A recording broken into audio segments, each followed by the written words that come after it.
Hey, I'm Brian Francis, and for the Cabarrus Chamber, this is your Monday Minute for March 4th, 2019. The House passed a constitutional amendment this week that would limit government's ability to use eminent domain to take property from private citizens and businesses. That bill now goes to the Senate and ultimately would have to be approved in a referendum by the voters in order to become part of the Constitution. I want to spend most of my time this week talking about some of the ways the media reports on the General Assembly, especially during this time when bills are being introduced, and some of the terminology used that can be confusing if you're not following the ins and outs of the legislative process on a daily basis.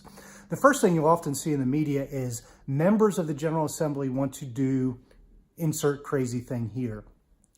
Almost always what that means is that there's been a bill introduced by 2, maybe 3 members that does insert that crazy thing here. It doesn't mean that the bill is being considered at all. That bill is probably going to be sent to a committee and never considered again. But the media outlet wants to get clicks, they want to get views, and so they're going to bring your attention to the crazy ideas that they see being introduced.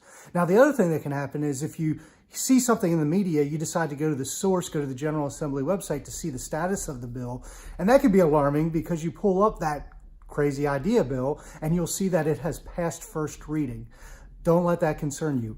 All bills pass first reading. It literally just means that the bill was in the proper format, it's been given a number, and it is being heard by the General Assembly so that it can be sent to the committee.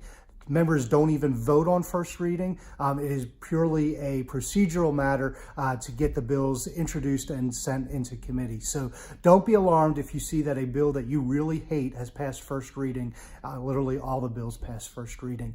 Hopefully we'll have some more updates soon. The General Assembly will get moving on some of this important legislation that we're advocating, and we'll be telling you more about that next Monday. Until then, I've been Brian Francis, and this is your Monday Minute from the Cabarrus Chamber.